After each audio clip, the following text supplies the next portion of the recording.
Hello everybody, this is Ankur Kaushik and you are welcome on our channel UPSC Accessible। ठीक है, आज last class में हमने volcanoes के बारे में पढ़ा। वॉल्केनोज का ओरिजिन कैसे होता है थोड़ा बहुत उसके बारे में देखा। एक्टिव वॉल्केनो के बारे में थोड़ा बहुत पढ़ा था। आज हम पढ़ेंगे क्लासिफिकेशन ऑफ वॉल्केनोज के बारे में। ठीक है, वॉल्केनोज का क्लासिफिकेशन किस तरीके से होता है, क्या उनके बेसिस है, इसके बारे में आज की क्लास में पढ़ेंगे। तो ये चैप्टर 3 है। इंटीरियर ऑफ द चैप्टर का नाम है क्लास 11 की एनसीईआरटी की बुक है। ठीक है, याद रहेगा। आगे स्टार्ट करते हैं क्लासिफिकेशन ऑफ वॉल्केनोज। अब देखो, पहले आगे बढ़ने से पहले मैं आपको एक छोटी सी बात बता देना चाहता हूँ कि क्लासिफिकेशन जो है वॉल्केनोज का, वो बेसिकली डिपेंड करता है जो मटेरियल फिसर में। फिसर पता क्या होता है? फिसर क्या होता है? देखो, वॉल्केनो बेसिकली कुछ नहीं होता। Volcano is just a crack in the land form. ये हमारा लैंड है, इसमें क्रैक हो गया, ठीक है, जिससे कि मोल्टन मटेरियल जो है, मोल्टन रॉक्स, जिसको क्या मैग्मा बोलते हैं, जो कि बाहर आके लावा कहलाता है, ये हम पढ़ चुके लास्ट क्लास में। ठीक है, ये जो मोल्टन मैग्मा है एस्टेनोस्फेयर से आ रहा है, ये भी हम पढ़ चुके हैं। ठीक है, जो कि एस्टेनोस्फेयर से आ रहा है, ये बाहर निकलता है, सरफेस पे आता है, इसको हम वॉल्केनो बोलते हैं। अब इस मैग्मा की डेंसिटी कितनी है, सॉरी डेंसिटी मतलब इस मैग्मा का जो कंपोजिशन क्या है, इसकी कैरेक्टरिस्टिक्स क्या है, इसके बेसिस पे इस पे डिपेंड करता है कि ये बाहर आके स्ट्रक्चर कैसा बनाएगा। मोटी मोटी छोटी सी बात है, अगर ये ज़्यादा विस्कस होगा, विस्कस का मतलब फ्लूइड नहीं होगा, ज़्यादा टाइट होगा, जैसे हनी बहुत विस्कस होता है, पानी विस्कस नहीं होता। ठीक है, विस्कोसिटी तो आपको पता ही होगा। ठीक है, ज़्यादा मतलब उसको अगर गिराओगे ज़्यादा फ्लो नहीं करता। अगर ये ज़्यादा विस्कस नहीं होगा, इसकी विस्कोसिटी बहुत ज़्यादा होगी, सॉरी विस्कस ज़्यादा होगा अगर ये, तो ये ज़्यादा दूर तक नहीं जाएगा, ये यहीं पे इकट्ठा होता रहेगा, यहीं पे इकट्ठा होता रहेगा एक जगह पे। तो ये ऊंचा पहाड़ बनाएगा, जैसे कि वॉल्केनो हमें पता है। हाँ, जैसा कि हम टिपिकली जो वॉल्केनो के बारे में जब प्रेटेंड करते हैं तो क्या करते हैं, एक ऊंचा सा पहाड़ है जिसमें कि मुंह पे से लावा निकल रहा है, तो ये उस तरीके का पहाड़ बनाएगा अगर विस्कोसिटी इसकी ज़्यादा है, इस तरीके का। ठीक है, एक के ऊपर एक लावा निकलता रहेगा, जमता रहेगा, निकलता रहेगा, ऊपर लेयर बनता रहेगा। ठीक है, लेकिन अगर इसकी विस्कोसिटी बहुत कम है, मतलब ये फ्लूइड है, फ्लूइड है, ठीक है, फ्लूइडिटी इसकी बहुत ज़्यादा है, ये बहुत ज़्यादा दूर तक फ्लो करता है, तो क्या होगा, तो ये ऊंचाई में नहीं बढ़ेगा, एक के ऊपर एक लेयर नहीं बनाएगा, फिर ये ऐसे बढ़ेगा, इस तरीके से, इस तरीके से बढ़ेगा, इस तरीके से, इस तरीके से बढ़ेगा, ये दूर तक जाएगा, ऊंचाई में नहीं बढ़ेगा। यही एक छोटा सा कंसेप्ट है जो आपको याद रखना है, जिसके ऊपर हमारे जो स्ट्रक्चर्स हैं जो लावा के, वो डिपेंड करते हैं। लावा माउंटेन जो हमारे बनते हैं उनका स्ट्रक्चर क्या होगा, किस टाइप का होगा, वो है। बाकी जो छोटी मोटी चीज़ें वो तो हम बताते ही चल रहे हैं, साथ साथ में बताता हूँ आपको। ठीक है, तो पहली लाइन एनसीईआरटी में लिखी हुई है कि वॉल्केनो का क्लासिफिकेशन तो हो गया, लेकिन क्लासिफिकेशन का बेसिस क्या है? तो the classification on the basis of volcanoes are classified on the basis of nature of eruption. बता दिया आपको, इरप्शन का जो इरप्शन में जो मटेरियल निकला है उसका नेचर क्या है। ठीक है, इस पे डिपेंड करता है क्लासिफिकेशन। दूसरा, form developed at the surface. अब इरप्शन के बेसिस पे जो सरफेस पे फॉर्म डेवलप होगी, ऑब्वियसली बात है, जैसा इरप्शन होगा उसके मतलब उसकी कैरेक्टरिस्टिक जो होंगे उसी से रिलेटेड उसका स्ट्रक्चर बनेगा सरफेस पे। तो उनके इन दोनों चीज़ों के बेसिस पे हम वॉल्केनोज को क्लासीफाई करते हैं। ठीक है, यहाँ तक समझ आ गया यो? नेक्स्ट चलते हैं हम। सबसे पहला जो हमारा वॉल्केनो आता है वो हमारा आता है शील्ड वॉल्केनो, जिसको हम बोलते हैं। शील्ड वॉल्केनो क्यों बोलते हैं? जैसे मैंने अब समझाया कि सरफेस पे इस तरीके से फैला हुआ शील्ड टाइप का ये बन जाता है।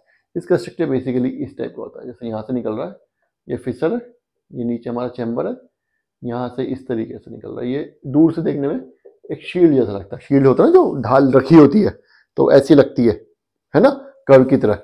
इस तरीके का स्ट्रक्चर बन जाता है, इस तरीके का शील्ड जैसा, दूर से देखने में शील्ड लगता है ये। तो क्या है ये? Bearing basalt flows. इसमें क्या होता है, इसमें बेसाल्ट फ्लोज होता है। बेसाल्ट एक टाइप का रॉक है और मैग्मा जो होता है वो बेसिकली मोल्टन रॉक होता है। तो इसका मतलब जो मैग्मा में जो कंटेंट है उसमें बेसाल्ट की क्वांटिटी ज़्यादा है, इसलिए इसको बेसाल्ट बोलते हैं, बेसाल्ट फ्लो। बेसाल्ट फ्लो है इसमें। तो the shield volcanoes are the largest volcano of all the volcanoes on the earth. ये मेजर कैरेक्टरिस्टिक है इसकी। सबसे बड़े वॉल्केनोज जो पाए जाते हैं अर्थ पे वो शील्ड वॉल्केनोज होते हैं, ये आपको याद रखना है। ठीक है, सबसे बड़े, सबसे ज्यादा जगह पे पहले फैले हुए जो वोल्केनोज पाए जाते हैं वो शील्ड वोल्केनोज होते हैं। समझ आ गया यहाँ तक? नेक्स्ट पॉइंट की तरफ हम चलते हैं। Most famous example Hawaiian volcanoes. Shield volcanoes का मोस्ट फेमस एग्जांपल जो है वो हवाईयन वोल्केनोज है। अब आप कह रहे हैं सर कि आपने शील्ड वोल्केनो के बारे में तो पढ़ाना स्टार्ट कर दिया, लेकिन बताया तो है नहीं शील्ड वोल्केनो बना कैसे। अभी आ रहे हैं उस चीज पे, ठीक है। आगे बढ़ते हैं। These are mostly made up of basalt. पढ़ लिया हमने, बासाल्ट से बने होते हैं ज्यादातर। A type of lava that is very fluid when erupted. बहुत ज्यादा फ्लूइड होता है ये, इसीलिए तो शील्ड बन रही है, इसीलिए तो शील्ड बन रही है। जैसे ही सरफेस पे मटेरियल पहुंचा, ये मान लीजिए सरफेस है, इस पे मटेरियल पहुंचा, नीचे से मटेरियल पहुंचेगा, ये हमारे नीचे चैम्बर होगा एस्थेनोस्फेयर में, तो वो फैलना, बहुत ज़्यादा फ्लूइड होता है तो फैलना स्टार्ट कर देता है, दूर दूर तक फैलता है, ठीक है। They are mostly made up of basalt, a type of lava that is very fluid when erupted. बहुत ज़्यादा फ्लूइड होता है, बहता है, फ्लो करता है, ठीक है। नेक्स्ट पॉइंट आ गया, फॉर दिस रीजन, इसी वजह से these volcanoes are not steep. ये स्टीप नहीं होते, ऊंचे बिल्कुल भी नहीं होते, खड़े बिल्कुल भी नहीं होते, ये फैले हुए होते हैं। इनकी विड्थ ज्यादा होती है, कई किलोमीटर, मैनी किलोमीटर्स तक। हवाई, इनफैक्ट जो हवाईयन वोल्केनोज है, जो हवाईयन आइलैंड है, वो हवाईयन वोल्केनोज ये अलग अलग वोल्केनोज से मिलकर ही बना है, ठीक है। वो आइलैंड कुछ नहीं है, वो शील्ड वोल्केनोज है। वो इतने बड़े बड़े हो चुके हैं, फैल फैल के, लावा फैल के इतना बड़ा हो गया तो पूरे का पूरा आइलैंड बन चुका है, ठीक है। चलिए आगे पढ़ते हैं। For this reason these volcanoes are not very steep. बिल्कुल भी स्टीप नहीं होते हैं, नॉट स्टीप, ठीक है। नेक्स्ट आ जाते हैं, दे बिकम एक्सप्लोसिव। अब वो एक्सप्लोसिव बन जाते हैं कब? If somehow water gets into their vent. अगर उनके वेंट में पानी चला जाए, रिस्क है कैसे भी, तो वो क्या हो जाते हैं, वो एक्सप्लोसिव हो जाते हैं, एकदम से धमाका हो जाएगा। Otherwise they are characterize by low explosivity. Otherwise उनमें एक्सप्लोजन ज्यादा नहीं होता है। एक्सप्लोजन उनमें तभी होता है जब पानी चला जाता है, बहुत थोड़ा बहुत पानी नहीं, 2-4 बूंद पानी नहीं, बहुत सारा पानी उसमें अगर चला जाएगा अंदर यहाँ पर, तो उसमें एक्सप्लोजिविटी हो जाती है। एक चीज और बता रहा है ये, the upcoming lava moves in the form of fountain. और जो लावा है, मान लीजिए पानी चला गया तो क्या होगा, जो लावा जो ऊपर आएगा वो in the form of fountain. अब क्योंकि ये फ्लूइड है, और सपोज कीजिए लावा तेजी से आ रहा है, तो फ्लूइड है, ज्यादा विस्कोसिटी नहीं है, तो ये फाउंटेन की तरह बाहर निकलेगा, ऐसा लगेगा जैसे पानी का फव्वारा चल रहा है, इस तरीके से बाहर निकलेगा। ये तो बेसिक सी बात है, समझ आ गया होगा आपको, ठीक है। Fountain and throws out the cone at the top of the vent and develops into sinter cone. होता क्या है, मैं आपको समझाता हूं। ये जो हमारा लावा है, इसकी विस्कोसिटी बहुत कम है, ये बहुत ज्यादा फ्लूइड है, दूर तक फ्लो करता है। यहां तक आपको समझ आ गया, दूर तक फ्लो करेगा तो शील्ड बनाएगा, ये भी आपको समझ आ गया। ये जो वॉल्केनोज होंगे हाइट में ज्यादा ऊंचे नहीं होंगे, लेकिन ये काफी दूर तक फैले होंगे, ठीक है, क्योंकि फ्लो ज्यादा है, लावा दूर तक फ्लो कर रहा है, ये बात समझ आ गई। अब क्या हुआ, मान लीजिए जैसे पानी चला गया, वैसे तो एक्सप्लोजिव ज्यादा नहीं होते, धीरे धीरे इनमें से धीरे धीरे लावा निकलता रहता है, लेकिन जब इनमें पानी चला जाता है रिस्क के या कैसे भी, तो क्या होगा, एकदम से एकदम से बहुत सारा पानी वो निकलेगा, एक्सप्लोजिव हो जाएंगे। और जब एक्सप्लोजिव हो जाएगा तो लावा जो है, जो मैग्मा है, वो तेजी से ऊपर की तरफ फ्लो करेगा, बाहर की तरफ। और जब बाहर की तरफ फ्लो करेगा तो क्या होता है, मान लीजिए हमारा अभी ये वोल्केनो है, ये हमारा वोल्केनो है, ठीक है, इसका सील टाइप का है, थोड़ा सा और इसको फैला हुआ कर देते हैं, इस टाइप का, ये इसका कौन है, यहां से निकल रहा है, ये दूर तक फैला हुआ है, मैंने छोटा बनाया, जगह कम है, लेकिन इस तरीके से दूर तक फैला हुआ होगा, ठीक है। अब यहां से जब मैग्मा निकलेगा, मैग्मा तेजी से निकलेगा तो फाउंटेन की तरह निकलता है वो, ठीक है।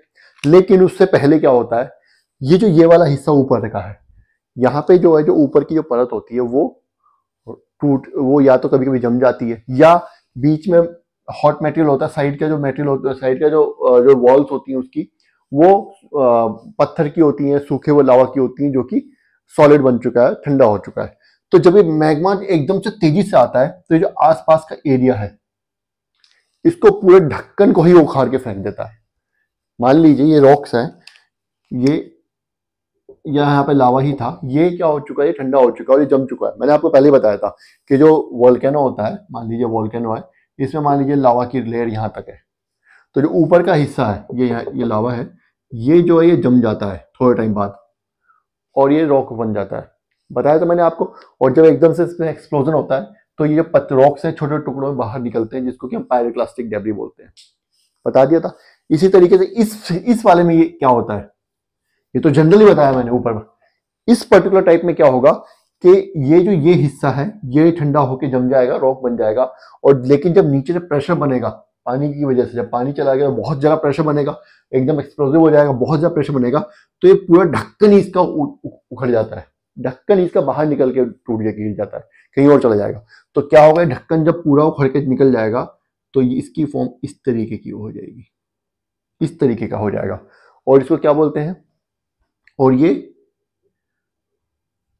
नीचे तक आएगा। ऐसा नहीं है कि सिर्फ ऊपर ऊपर से ढक्कन उखड़ा है, ये नीचे तक ऐसा हो जाएगा। ये ऊपर का मटेरियल इतना जो था, ये सारा यहाँ से लेके यहाँ तक का सब, इतना जो मटेरियल था, ये जो डॉट डॉट मटेरियल है, ये सब इसने यहाँ पे जो मटेरियल जमा था, वो रॉक स्ट्रक्चर जो भी कुछ जमा था, वो सब इसने उखाड़ के फेंक दिया। तो ये सिंडर कॉन टाइप, ये इसको जो ये जो स्ट्रक्चर है सिंडर कॉन, जो हमारी जो होता है ना कुल्फी वाली कॉन जो होती है, ये कॉन जिसमें हम आइसक्रीम खाते हैं, वो फॉर्म ले लेगा, इस तरीके का बन जाएगा। ऐसे पीछे भी होगा ना, मतलब जो उसका जो ढक्कन था वो उखाड़ के उसने फेंक दिया, तो वो चौड़ा हो जाएगा और ज्यादा, और ऊपर से इसकी चौड़ाई ज्यादा हो जाएगी, नीचे इसकी चौड़ाई जो कम रह जाएगी। ठीक है, ऐसे ये फॉर्म ले लेता है, इसलिए इसको इसको सिंडर कॉन बोलते हैं। ठीक है, तो ये हमारा वोल्केनो, जो शील्ड वोल्केनो के बारे में हमने पढ़ लिया। शील्ड वोल्केनो के बारे में हमने इसका एग्जाम्पल हवाई वोल्केनोज है, ये आपको याद रखना है। लार्जेस्ट वोल्केनोज होते हैं, सबसे ज्यादा दूर तक फैले होते हैं, ये भी आपको याद रखना है। फ्लूइड बहुत ज्यादा होता है, वेरी फ्लूइड होते हैं, इसीलिए तो लार्जेस्ट होते हैं, ये भी आपको याद रखना है। बासाल्टिक होते हैं, ये भी याद रखना है, they are made up of basalt, ये याद रखना है। For this reason these volcanoes are not steep, ज्यादा ऊंचे नहीं हो पाते, स्टीप नहीं हो पाते, खड़े नहीं हो पाते।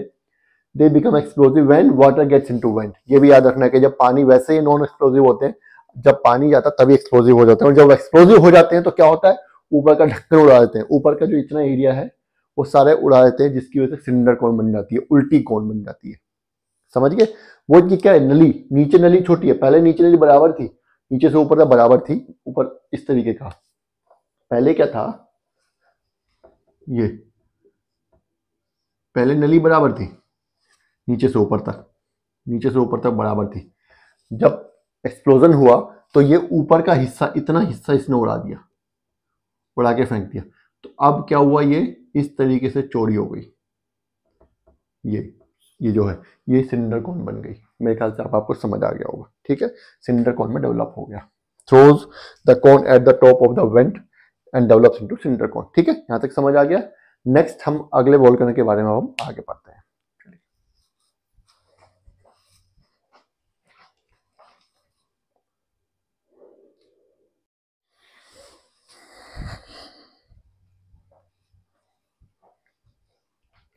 चलिए, फर्स्ट हमने शील्ड वोल्केनोस के बारे में पढ़ लिया। सेकंड हमारा आता है कंपोजिट वोल्केनोस। अगेन वही चीज, इसमें क्या होता है मैं आपको एक थोड़ा सा बता देता हूँ।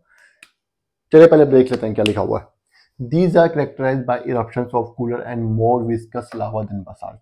बासाल्ट किसमें था, शील्ड वोल्केनोस में। शील्ड वोल्केनोस में बासाल्ट ज्यादा था, बासाल्ट जाने की वजह से वो विस्कस नहीं थे बल्कि फ्लूइड थे, ज्यादा उनका फ्लो होता था, पतला कह सकते हैं कि होता है ना जो पानी भी ऐसा होता है उस तरीके से था, तो ज्यादा दूर तक फैलता था, ऊंचाई उसकी नहीं बढ़ पाती थी। इसमें उल्टा है, यहाँ पे बासाल्ट नहीं है तो ये कूलर है, थोड़ा सा लावा का टेम्परेचर कंपैरेटिवली उस जो हमारे क्या बोलते हैं शील्ड वोल्केनोस है उनके कंपैरिजन में थोड़ा सा कूल है और विस्कस भी जाता है। तो क्या हुआ, often result in explosive eruptions, इसमें एक्सप्लोसिव इरप्शंस होते हैं, इसमें एक्सप्लोसिव इरप्शंस होते हैं। पहले वाले जो था हमारा शील्ड वोल्केनो, उसमें एक्सप्लोसिव इरप्शन नहीं होते थे, सिर्फ एक केस में होते थे जब पानी चला जाता था उसके अंदर। इसमें जनरली एक्सप्लोसिव इरप्शंस होते ही हैं। Along with lava, the large quantity of pyroclastic material and ashes find their way to the ground. क्या कह रहा है, लावा के साथ साथ pyroclastic material, large quantity of pyroclastic material and Ashes जो है वो सरफेस तक आती है। ठीक है, the material accumulates in the vicinity of went. जो क्या होता है, क्योंकि इसकी जो विस्कोसिटी बहुत ज्यादा है, तो जो मटेरियल जो भी कुछ बाहर निकलता है वो वेंट के आसपास ही इकट्ठा हो जाता है। accumulates in the vicinity of vent openings leading to formation of layers, और उसकी वजह से लेयर्स बनती हैं and this makes the mounts appear as composite volcanoes. क्योंकि एक के ऊपर एक लेयर बनती रहती है, इसलिए इसको कंपोजिट वॉल्केनो कहा जाता है। मैं थोड़ा आपको एक बार डायग्राम बना के समझा देता हूँ। सपोज कीजिए हमारा लैंड के अंदर एक फिशर है, यहाँ से ये हमारा वॉल्केनो, यहाँ से हमारा लावा बाहर निकल रहा है, समझ गए।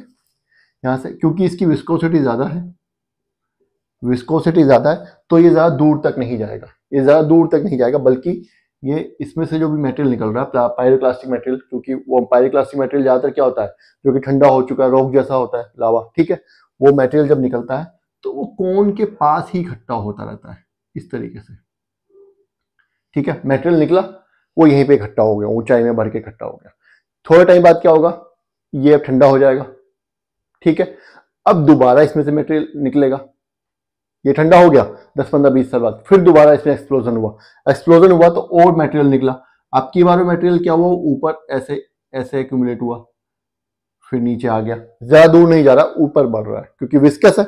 अरे जब यहां तक आएगा तो इसके ऊपर से ही तो जाकर आके निकलेगा, है ना, ऐसे। फिर नेक्स्ट, फिर क्या हुआ, थोड़े टाइम बाद के लिए फिर ये ठंडा हुआ, फिर दोबारा एक्सप्लोजन हुआ, तो फिर मटेरियल निकलेगा, तो यहां से जाएगा, यहाँ ऊपर जाएगा, फिर नीचे की तरफ जाएगा, और इधर भी ऐसे ही होगा, इधर नीचे की तरफ जाएगा, दोनों तरफ जाएगा ना, ऐसे है।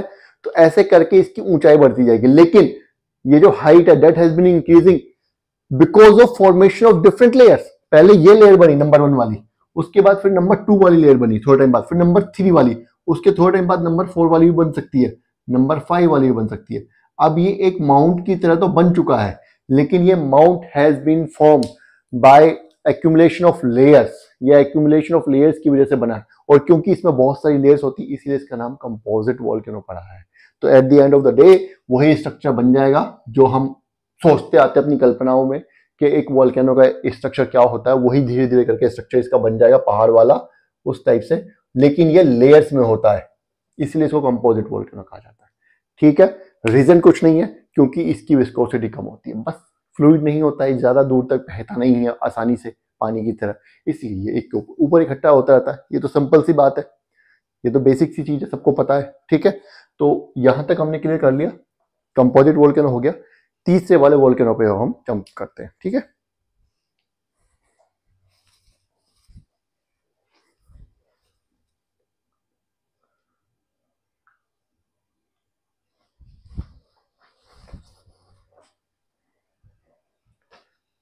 चलिए, पहला शील्ड वोल्केनो हो गया, दूसरा कंपोजिट वोल्केनो हो गया, इन दोनों के बाद नंबर आता है तीसरा कॉल्डेरास का। कॉल्डेरा वोल्केनोस क्या होते हैं, ये बेसिकली वोल्केनोस नहीं होते, गड्ढे होते हैं। कैसे गड्ढे होते हैं, होता क्या है, ये बहुत ज़्यादा एक्सप्लोजिव होते हैं। In fact one of the most explosive volcanoes present on the अर्थ। सबसे ज़्यादा जो भी हमारी धरती पे जितने भी वोल्केनोस प्रेजेंट है, उपस्थित हैं, उनमें सबसे ज़्यादा जो वायलेंट या एक्सप्लोजिव होते हैं वो यही वोल्केनोस होते हैं। क्यों होते हैं, क्योंकि एक तो इनका जो सोर्स होता है, सोर्स ऑफ मैग्मा, वो इनके पास होता है, ठीक है। मतलब जो है इनका जो फिसर है, ये इनका जो फिसर है, तो ज़्यादा दूर नहीं होता, नीचे ही होता है, ठीक है। और बाकी वोल्केनोस के कंपैरिजन में ये काफी बड़ा होता है, ठीक है। तो इसलिए भी इनका एक्सप्लोजन जो होता है काफी बड़ा होता है। अब क्या होता है, जब मान लीजिए यहाँ से फिसर हो रहा है, यहाँ से मैग्मा निकलना स्टार्ट हुआ, ठीक है। थोड़ा सा नीचे बना देते हैं इसको ताकि समझाने में आसानी हो। ये हमारा पाइप है, यहाँ से मैग्मा निकल रहा है, यहाँ से मैग्मा निकला, थोड़ा मैग्मा निकला।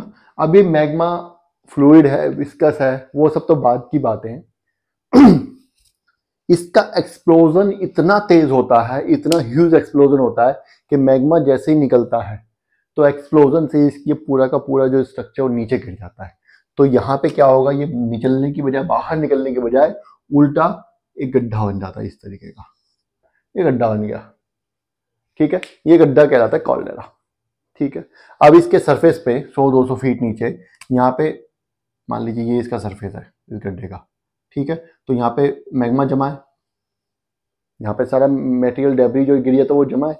इसके ये जब जम जाता है, एनसीईआरटी नहीं लिखा, मैं बता रहा हूँ, ये जम जाएगा, ठीक है। तो यहाँ पे बारिश होने के बाद यहाँ पे पानी भर जाता है और लेक्स बनती है, उनको कॉल्डेरा लेक्स बोलते हैं। जितनी भी ज्यादातर जो हॉट स्प्रिंग्स होते हैं वो इसी तरीके से बनते हैं, इन्हीं में से, इन्हीं इन्हीं के रीजन से। वॉल्केनो में वो पानी जो वॉल्केनो या मैग्मा जो होता है उसके टच में आता है वो गर्म हो जाता है। जो हॉट वाटर लेक्स है वो ऐसे ही बनती है। ठीक है, समझ आ गया। इसको जो है एनसीईआरटी वाली फॉर्म में पढ़ लेते हैं, ऑर्गेनाइज्ड वे में क्या क्या क्या लिखा हुआ है। सबसे पहली लाइन में, they are most explosive volcanoes present on the earth. ये जो है वॉल्केनो कॉल्डेरा, ये सबसे ज्यादा एक्सप्लोसिव वॉल्केनोज है प्रेजेंट ऑन द अर्थ। बता दिया आपको, एनसीईआरटी में लिखा हुआ था। ठीक है, नेक्स्ट लाइन है, दे आर यूजुअली, ये अंडरलाइन कर देता हूं, मोस्ट एक्सप्लोसिव। ठीक है, they are so explosive that when they erupt they tend to collapse on themselves rather than building any structure. कि कोई स्ट्रक्चर भाई लंबा बनाए, चौड़ा बनाए, ऊंचा बनाए, वो बनाने की तो बात अलग है, ये उल्टा कोलैप्स हो जाते हैं, इतना ज्यादा एक्सप्लोजन होता है। ठीक है, ये उल्टा कोलैप्स होकर नीचे गड्ढा बना लेते हैं। The collapse depression are called caldera, और उन्हीं कोलैप्स डिप्रेशन को हम कॉल्डेरास कहते हैं। Their explosiveness indicates that the magma chamber supplying the lava is not only huge but is also in close vicinity। वही चीज है कि जो मैग्मा चैम्बर जो है, जो इनको लावा प्रोवाइड करा रहा है, लावा सप्लाई कर रहा है। मैग्मा और लावा का डिफरेंस तो बता दिया ना मैंने, क्या होता है, जब तक अर्थ के अंदर सरफेस के नीचे तब तक मैग्मा है, सरफेस के बाहर आते ही वो लावा बन जाता है। ठीक है, तो जो मैग्मा चैम्बर इनको लावा प्रोवाइड करा रहा है वो ना कि सिर्फ बड़ा है, बल्कि इसका जो एज है, जो इसका मुंह है, इसका जो सरफेस है उसके पास भी है। इसी वजह से इसमें एक्सप्लोजन बहुत ज्यादा होता है। ठीक है, 3 टाइप के वॉल्केनोज हमने पढ़ लिए। चौथे टाइप का वॉल्केनो अब हम आगे पढ़ते हैं।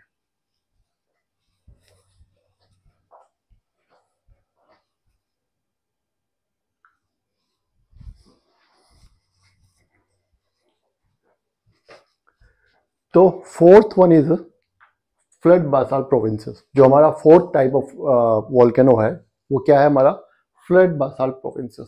अब नाम से पता चल रहा है आपको, फ्लड मतलब लावा की फ्लड आ गई है। जब फ्लड आती है तो क्या होता है, मैं आपको बताता हूँ। यहाँ पे मान लीजिए नदी बह रही है, ये रीजन है। ठीक है, ये प्लेन है, यहाँ से एक नदी जा रही है। ठीक है, इसमें फ्लड आ गई। जब फ्लड आएगी तो इसका पानी यहाँ से, मान लीजिए यहाँ से लीक टूट गया बांध, पानी आगे की तरफ बहेगा, सारे में इस तरीके से बहेगा ना, और आगे तक फैल जाएगा। है, इसी तरीके से बासाल्ट से पता चल रहा है कि इसका क्या बोलते हैं, विस्कोसिटी कम ही रही होगी, कम रही होगी, तो इसका मतलब ये फैलेगा। तो बासाल्ट फ्लड बासाल्ट प्रोविंस का मतलब एक बहुत बड़ा रीजन, फ्लड बासाल्ट प्रोविंस, इसका मतलब एक बहुत बड़े रीजन में लावा की फ्लड आ गई, मतलब पूरे रीजन में फैल गया। अब जो हमने सबसे पहला पढ़ा था शील्ड वोल्केनोज, वो 2, 4, 10, 5 किलोमीटर, 20 किलोमीटर लंबा होता था। 20 किलोमीटर में फैल गया मान लीजिए, ये थाउजेंड्स ऑफ स्क्वायर किलोमीटर से फैल जाता है। समझ रहे हैं, क्योंकि बहुत ज्यादा महीन है, बहुत ज्यादा पतला है, इसकी विस्कोसिटी बहुत कम है, फैलता जा रहा है। और ये फिसर जो होता है ये बहुत लंबे टाइम तक होता रहता है, धीरे धीरे धीरे धीरे निकलता रहेगा, निकलता रहेगा, कई 100 सालों तक चलता रहेगा। ठीक है, इस तरीके से होता है। चलिए, तो अब एनसीईआरटी क्या बता रही है उसके बाद उस हिसाब से पढ़ लेते हैं। These volcanoes outpour highly fluid lava that flows for long distances। अब ये हाईली फ्लूइड लावा आउटपोर करते हैं ये वॉल्केनोज, ये जो है, और जो क्या हाईली फ्लूइड लावा आउटपोर करते हैं, निकालते हैं बाहर, जो कि बहुत लंबे डिस्टेंसेस तक फ्लो करता है। बता दिए, समझा दिए। ठीक है, आगे, some parts of world are covered by thousands of square kilometre of thick basalt lava flows. हमारे वर्ल्ड के कुछ हिस्से ऐसे हैं, कुछ पार्ट्स ऐसे हैं जिनमें यहाँ पे थाउजेंड्स ऑफ स्क्वायर किलोमीटर जो है वो कवर्ड है by lava basalt lava flows. ठीक है, समझ आ गया। आगे चलते हैं। There can be series of flows, और ये क्या कह रहा है कि ऐसा नहीं है कि मान लीजिए सरफेस है, इसके ऊपर एक बार ऐसे लावा फैल गया, अब उसके ऊपर दोबारा भी हो सकता है, थोड़ा टाइम ये चुप रहा, फिर दोबारा फ्लो स्टार्ट हो गया, तो दूसरी लेयर बन गई, तीसरी बन गई। तो सीरीज है, सीरीज बनती चली गई, लेयर बनती चली गई एक के ऊपर एक। क्या कह रहा है, there can be series of flows attaining thickness of more than 50 metre. 1 metre इतना होता है, 3 फीट, 3.25 फीट है ना, लगभग 50 मीटर, लगभग 150 फीट से ज्यादा, 160-70 फीट के करीब, 50 मीटर तक की थिकनेस अटेन कर लेते हैं वो लैंडफॉर्म्स, इतना ज्यादा। और मैं आपको बताऊं, फिर ये जो लैंड होती है ना, इसके ऊपर, ये मिट्टी के ऊपर लावा बन गया, थोड़े टाइम बाद फिर डिकम्पोज होकर के लावा ही मिट्टी में बदल जाएगा, ठंडा होकर के, है ना। तो ये जो लावा यहाँ की जो मिट्टी है वो मिट्टी ही अलग हो जाएगी, मैं अभी आगे बताऊंगा। ये इंडिविजुअल फ्लोज में extend for hundreds of kilometre, individual flow, एक ही फ्लो 100 किलोमीटर तक चल रहा है, चल सकता है, ठीक है। द डेक्कन ट्रैप्स, आ गया ना एग्जांपल, डेक्कन ट्रैप्स। हम क्या कहते हैं, हमारी जो साउथ इंडिया की मिट्टी कैसी है, काली है, क्यों? वहां पे यही कांड हुआ है कि इस तरीके से फिसर से लावा निकला, पूरे एरिया में फैल गया। जो बताते हैं ना डेक्कन ट्रैप क्या है, ये हमारा अगर इंडिया है तो ये वाला इस तरीके से रीजन है, ये पूरा डेक्कन ट्रैप है। ये यहाँ पे क्या लावा फ्लो होता है, लावा जो है लावा वाली लावा मतलब जो ब्लैक सॉइल मिलती है, और ये जो पूरा रीजन है इसमें लावा सॉइल पाई जाती है, ब्लैक सॉइल, जिसके कैरेक्टरिस्टिक लावा से मिलती है। ये एक्चुअली ऐसे ही बना है, क्या फिसर हुआ कभी पूरे में। इसकी हिस्ट्री जो हम थोड़ा जब जियोलॉजिकल फॉर्मेशन पढ़ेंगे या जीएस में जब पढ़ेंगे तब पढ़ेंगे। एक्चुअली हुआ क्या था, हमारे जो लैंड मास है ये एक वोल्केनिक इरप्शन के ऊपर, जब कॉन्टिनेंटल ड्रिफ्ट के टाइम पे क्या होता है, कॉन्टिनेंट्स एक जगह से दूसरी जगह पे जा रहे थे। ये एक ऐसी प्लेट बाउंड्री से गुजरा जहां पे कि फिसर था, और वहां से लावा फ्लो बासाल्ट लावा, पतला फ्लो जो है, फ्लूइड लावा बहुत निकलता था। तो उस दौरान उस टाइम पे ये फ्लो जो है यहाँ पे आ गया। और ये लैंडमास ये अकेला नहीं है, इनफैक्ट जो ईस्ट साउथ अफ्रीका और वेस्ट ऑस्ट्रेलिया जो है, ये पूरा लैंडमास एक ही था, और हमारा इंडिया, ये तीनों मिला के एक ही लैंडमास था। जब हम कॉन्टिनेंटल ड्रिफ्ट पढ़ेंगे तो हमें पता चलेगा। ये ईस्ट साउथ अफ्रीका का भी यही स्ट्रक्चर है, लैंडफॉर्म है, और वेस्ट ऑस्ट्रेलिया का भी यही लैंडफॉर्म है, ठीक है। कॉन्टिनेंटल ड्रिफ्ट में और अच्छे से समझा दूंगा। अभी सिर्फ आप इतना ध्यान रखिए कि लावा का जो फ्लो हुआ था, आउटफ्लो हुआ था, उसकी वजह से हमारा डेक्कन ट्रैप का जो रीजन है, इसके ऊपर लेयर चढ़ गई जो लगभग 50 मीटर मोटी है लावा की। इसकी वजह से वहां की जो सॉइल है वो भी लावा से इंस्पायर्ड ब्लैक सॉइल है। लावा की डिकम्पोजिशन से जो सॉइल बनती है, डिसइंटीग्रेशन से, वही सॉइल है वहां की ब्लैक सॉइल। जब हम सॉइल पढ़ेंगे तब हम पढ़ेंगे, ठीक है।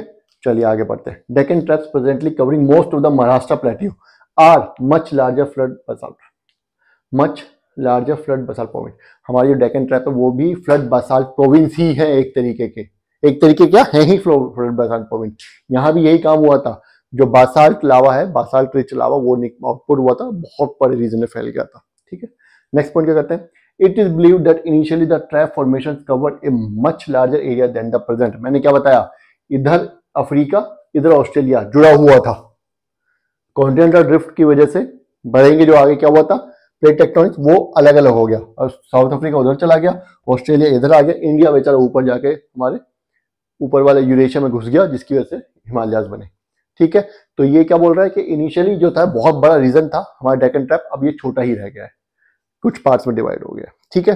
तो ये हमारा फोर्थ वन भी कंप्लीट हो गया, फ्लड बसाल्ट प्रोविंस। एक लास्ट और बचा है, उसको और देख लेते हैं, ठीक है, फिर हमारे जो टॉपिक है खत्म हो जाएगा।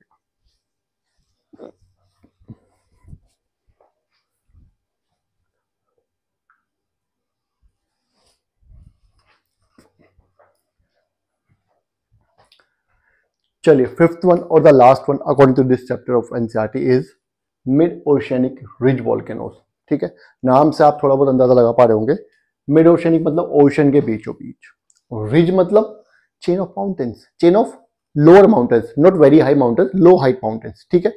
क्या होता है, थोड़ा सा मैं आपको एक प्रीव्यू दे देता हूँ जो आगे हम पढ़ने वाले हैं उसके लिए।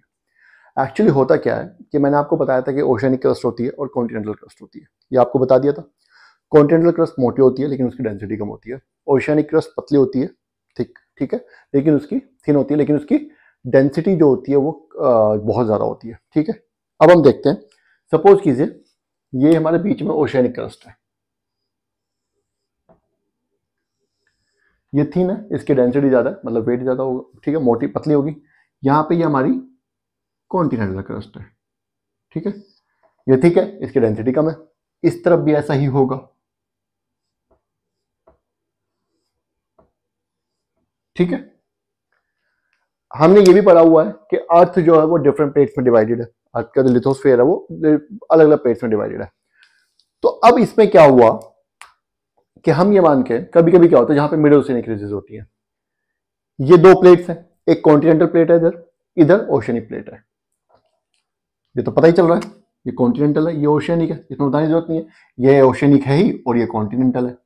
मान लीजिए दो प्लेट्स टकराती हैं, तो क्या होगा, कौन सी जीतेगी कौन सी हारेगी?